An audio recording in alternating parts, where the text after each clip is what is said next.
Who gon' take it there? Who gon' take it there?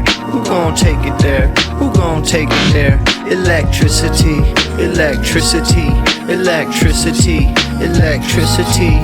You know what's in the air. You know what's in the air. You know what's in the air. You know what's in the air. It's possibility. It's possibility. It's possibility. It's possibility. All right, so Tim Dillon has addressed not only the Venezuela Maduro arrest, but also the ICE murder in Minneapolis, the murder of a U.S. citizen by ICE. After the U.S. kidnapped Maduro and did a random strike on Venezuela, I was very curious what some of these right-wingers, specifically people like Tim Dillon, were going to come out and say about it, because they have been straddling this line of, you know, still supporting the administration essentially and culturally supporting all of this stuff that they've sort of ushered in, but getting a little tentative and critical when it comes to the war stuff specifically, because they feel that that was a major part of what they sold Trump as to their audience, and they're right about that. So I was curious to see what the response would be. Is someone like Tim Dillon going to immediately pivot to justifying why we had to do this in Venezuela? So in the time between us invading Venezuela and Tim Dillon doing this most recent episode of his podcast, this ICE murder happened, and so he spends most of this episode talking about that. It seems to me that Tim not only is annoyed that they're doing all of this overseas stuff that he has specifically advocated against, but also feels like he doesn't really know how to talk about these internal politics, these violent places that we're going in American politics, while still maintaining the bravado that he likes to maintain for his audience. So here's him talking about the ICE shooting as well as Maduro's kidnap, and he does throw some jokes on both sides of the ICE thing, which frankly, when you're talking about somebody who got murdered, shot in the face, that's pretty ghoulish, but he feels like that's his job, that's his responsibility. So here's that.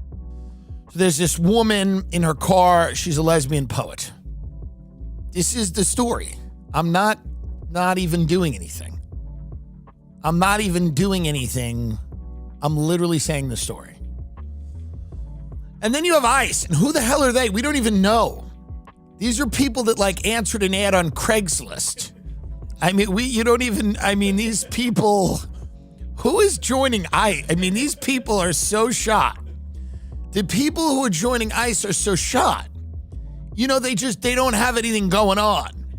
These are people who like a mole threw out because they couldn't do like security at a mall. They I don't know what they did, but they're out now. They maybe attacked a child or something.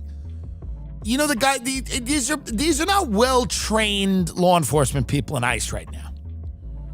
We are taking people that did backyard wrestling. This is people on their third grade report card the teacher wrote that has violent tendencies. That lesbian poet she's like anti-ICE. And I've been really consistent here with the fact that I believe we need a border and a country, and I don't think we can have an open border. It's not realistic. It's not, I just don't understand why anyone thinks that would work. If anyone can explain to me why they think that would work, whereas we just keep bringing people in, the people here are doing terribly, but we just keep bringing people in. But I also think these like ICE raids, which are kind of performative and cruel and a bit psychotic, are not doing this administration any favors. Everyone approaches this now with so much baggage and anger, justifiable anger. This woman got shot in the head and the guy didn't have to do it. You watched the video. Was it smart for her to accelerate or try to get away and not obey his command? Well, clearly not. She's dead. But did he feel like he was going to die if he didn't shoot her 3 times in the face? I don't believe that. He's shooting her from the side of the car in the window. But I had to have all of that explained to me by a 6-year-old at the Cheesecake Factory who was eating with his parents. This is literally word for word. He said, "It is clear from this video that while she may or may not have been engaged in obstructing ISIS operations, which would be maybe laudable depending on your point of view, but unlawful, clearly. He said, but from this video, we can see that the acceleration does not get to the point where the officer fears for his life enough to justifiably shoot her 3 times in the face. You know, so you see a lot of people that are justifiably angry at this excessive use of force. You're not going to get a murder conviction. You won't. You just won't. Reasonable doubt, you won't get it, whatever. You can call it murder. It is murder. I mean, he murdered her. I don't know. You'll never get a conviction. We're finally doing good stuff. We got Maduro. We captured him, and we're stealing their oil. Listen, I mean, you might not like it. It might not help you, but it should. If gas doesn't come down, gas has got to come down. It doesn't matter what we had to do to get it. It doesn't matter that chaos will unleash. For a while, the chaos won't be near you. Eventually, the chaos will come closer and closer to home. For a while, it'll be in a foreign country. Then it'll be yelling over the hill. Then it'll be figures in the distance. And then it'll be your own children killing you. But it'll take a minute. Yeah, so I will say that this is less insightful than he usually is. He gained prominence with his audience, particularly because despite the fact that he's right-leaning and reactionary in his politics, he's able to kind of offer a creative, sort of thoughtful worldview that's interesting to listen to. It's funny. It is irreverent and always has been. But on this, you know, he makes a couple good points here. And I will say that, you know, what most people are passing around about what he says is, you know, these ICE people aren't well trained. They're idiots who write with crayons or whatever. You know, it's a good bit that he's doing. One thing he does during this podcast is he fills space by just repeating the same joke over and over again. He really phones it in. All Tim Dillon has to do is show up with some vivid imagery and some jokes, and that's pretty much it. Now, he has been genuinely interested in politics over the last several years, not just in the election, and has become a pretty relevant figure in discussing all of this, as well as, you know, offering support to Donald Trump during the election and arguably helping him get elected by reaching a large audience online and also just legitimizing him to a large audience. Because remember, it's not just people who listen to the podcast, but then it gets clipped up and floats all around in short form. And so it just becomes this thing that really adds to the zeitgeist. And they know that they have that power and they wield it. And so now Tim Dillon is in a position where he's seeing things go in a direction that he's having more and more trouble justifying. And he knows that he has this right-wing audience. And he comes out and talks to this right-wing audience. And part of what they like about him is that he's idiosyncratic. He's not just a straightforward conservative commentator. And so the audience that listens to him is an audience that's looking for something like that. So that's important to keep in mind. And when he's talking about this, it seems to me that he's getting fatigued with the state of American politics. And to his credit, he does say, you know, this agent shouldn't have shot her in the face, and it's an excessive use of force, and people are justifiably angry about it, stuff like that. But in doing that, he still has to justify his worldview. He can't say, I was wrong about this or that, and probably never will. So he has to come back to this thing he says about, I've been very consistent on this platform, that we need a border, we need a country. Obvious straw man. He says, who can make the argument to me that we don't need a border, we need open borders? There's some people who would argue for open borders. That's really not in the political zeitgeist anywhere. Nobody in mainstream politics in the last several years has been arguing for open borders, especially not Kamala Harris. And that was not Biden's policy either. If you have an issue with Biden's immigration policy, the fact that he offered a lot of people asylum to sort of speed up the immigration process, given how broken it has been by not just Trump, but Democratic politicians as well, then that's fine. You can criticize that if you want. But to say that we have a choice between open borders and what's happening now with ICE is clearly dishonest. The reason he's doing that is because he's realizing that there's not much of an argument left for him to make when it comes to immigration. They are getting what they wanted. And what they wanted was immigration enforcement. They don't want a border that works well. They don't want a border that allows people to come in and sort of streamlines the process so that people are verified. We know who's in the country, and also people are able to do it in a way that doesn't ruin or interrupt their lives, and they can come here and contribute to the economy. That's obviously the common sense immigration position. That's not the position of the Trump administration, evidenced by the fact that they have shut down the border, or message to the effect that they have shut down the border. They don't want anybody coming in. And so now what you get is these violent, boots on the ground thugs who are running around grabbing people. And here's the thing. Tim Dillon is making this argument that, like, these people aren't well trained, they're idiots. He says at one point his brilliant solution for this is that people need to be better trained, right? The people carrying out these ICE enforcements need to be better trained. That's the opinion of Tim Dillon. So again, that's a pretty common sense position. But in order to examine that, you would have to examine something that makes these people very uncomfortable, or just makes them happy, something that they don't want to admit publicly, but they know about this immigration policy, which is that the cruelty is the point, and also the idea is to grab up as many psychotic people in America as you possibly can and make them into ICE agents.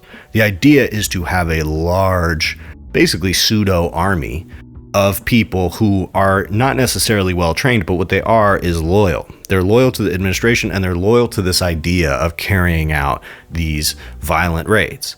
And that's what you need in order to do what Trump is doing, because what Trump is doing in many cases is outside of the confines of the law. What ICE is doing on the streets of America is usually a legal gray area. That's why ICE exists, is to fill a certain gray area for enforcement of immigration. And because of that, the Trump administration, since the first time, so you guys could have identified this, they saw that ICE was an opportunity for them to create this kind of paramilitary force that will go and treat all kinds of people this way, not just immigrants, but now we're seeing United States citizens being treated this way as well. And so Tim is struggling with that a little bit, because he's willing to disparage this woman. He's willing to say she's a lesbian poet over and over again, and he jokes about that. But at the same time, he doesn't justify her death and defends her a tiny bit, and sort of gestures at the idea that there might be some legitimate resistance to ICE or opposition to what they're doing. Now that's interesting to me, because if you ask me, the right-wing position right now seems to be that Biden and whatever the left have allowed for open borders, which Tim said earlier. And so the only way to solve that problem is to do what ICE is doing, and that anybody who opposes it or doesn't like it needs to just shut up about it, get out of the way, and allow it to happen. Because when you say people shouldn't be resisting this, they shouldn't be putting their bodies in the way of this, putting themselves in harm's way to try to create resistance to these officers, the thing is that there's no other source of resistance anywhere. And so there's no way. You have put the populace of America in a position where there's no way for them to resist what is clearly wrong. Tim Dillon can see that it's wrong. He says it. And there's some of us that were taught from a young age that when you see authoritarianism happening in your country, you don't just let it happen. Some people, I guess, when they were at a young age, were taught that when you see authoritarianism happening in your country, what you do is you get on a microphone and you stoke the flames of authoritarianism. So that seems to be Tim Dillon, how he was raised and what his parents imparted him with. But, for somebody like Ray Nicole Good, or others who engage in these non-violent activities to either obstruct or keep track of the things ICE is doing, it's because they know that ICE is going outside of the confines of the law. ICE is violating people's rights. And if the people of America don't do anything about it, nobody's going to. There is nobody on the right who is willing to stand up about this at all, or even cares to. And that includes Tim Dillon. So that's the position that we're at. And also this thing that he does with the kid, he's doing this weird bit where he says that The only way that I can get a balanced perspective on this is to show the video to a child and ask a child's opinion, because everybody else is too biased politically. Now, it's a funny bit, and like I said, he keeps coming back to that, but it's funny what he's doing there because he's just stating his own opinion. He's stating his opinion of the video, but he's doing it hypothetically through the perspective of a 6-year-old to communicate it to his audience. So he can't just go to his audience and say, this is what I think of the ICE video. He has to do this weird kind of bit where it's a 6-year-old that's telling him that to make it a more palatable thing, because if it just comes from Tim Dillon, he knows that his audience, a certain portion of it, is going to backlash against him hard because of that. And there are some in his audience that, you know, are upset with his takes on this because they want him to be more unquestioning of the Trump administration. So this thing about how everybody's radicalized to every side and everybody online is trying to stoke a civil war, and that we need serious people, we need rational people who are going to step in and calm the rhetoric down, but also just approach these policies in a more rational way. But that's the interesting thing, because what you guys have done, Tim Dillon and others like him, is you have ushered in a completely non-accountable and completely nonsensical set of policies. Even if you set aside the cruelty and the absurdity, like of what we've done in Venezuela, these are just not good policies. None of it is. None of it is. The immigration stuff is not good policy. This idea that we're going to go to Venezuela, we're going to steal all their oil, and that's going to make prices low. That's the best Tim Dillon can come up with for why Trump wanted to do that. That's not good policy, man. If you think that's going to overnight make prices lower, then you're an idiot and you're a dupe. That's not how any of this shit works. It probably won't work like that ever. But if it does, it's going to take a long time. You now have oil executives that are saying that this is going to take several years and like billions of dollars of investment of infrastructure in Venezuela in order to make this happen. So it's bad policy is what it is. It's not that it's so brutish and it's authoritarian and it's unaccountable, although it is those things. These policies are stupid. And somebody like Tim Dillon, who has an inkling of a rational brain, is starting to realize that. But the point is that the people that you're grasping for, the adults, where are the adults in the room? Those are the ones who have been telling you this whole time that this was authoritarianism. You have ignored all of the adults. And so now you've created a situation where the people running the show are psychopaths, and the only choice that rational adults have is to get in the streets, which again, that's what you're supposed to do in a civil society that is violating people's rights. You're not supposed to wait for the ballot box. You're supposed to get in the streets about it. This is how it's done. You guys posture about, oh, the Second Amendment and that the government's going to come for my guns. I wonder what right-wingers would expect people to do if federal agents like ICE were coming for their guns. How would you behave in that scenario? Ask yourself that. So, you know, ultimately, I think what's going on with Tim Dillon here is that he's a little bit over this. He doesn't like it anymore. Things are getting dark. He got what he wanted. He advocated for this. And he probably knew, in some sense, that things would get darker under Trump than they would under Kamala. They don't like Democrat policies for this reason or that, but ultimately I think there was a sense that when you vote for Trump, when you go with Trump, you get a little bit of darkness, a little bit of fear and instability comes from that. So now they're getting it, and it's getting a little scary, and it's increasingly going in a direction that Tim Dillon can't justify. And so what I would say to him and to people who listen to him, I would ask them to pass this along to him. Maybe it's time to reel it back on the politics. You don't have to do this anymore, man. You can scale. If it hurts your audience a little bit, that's fine. Because I can tell that your heart is not in this. And the reality is you've put yourself in a really bad position because you aren't going to be able to keep fence sitting. And it's going to get worse. And the more you have a conscience about it, the more backlash you're going to receive from the right-wing part of your audience. They are not going to change their minds about this stuff. And you have increased your fortune and increased your profile in the world by catering to those people about 60-70%. Not 100% of your content caters to those people. decent portion of it.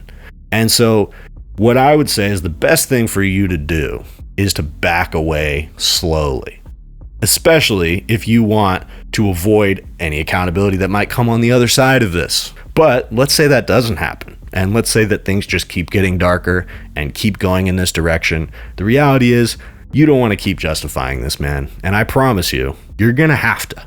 You're going to have to keep justifying it. It's going to keep happening. And they're going to keep playing the same game every time where ICE shoots somebody in the face and cuts their legs and arms off or something.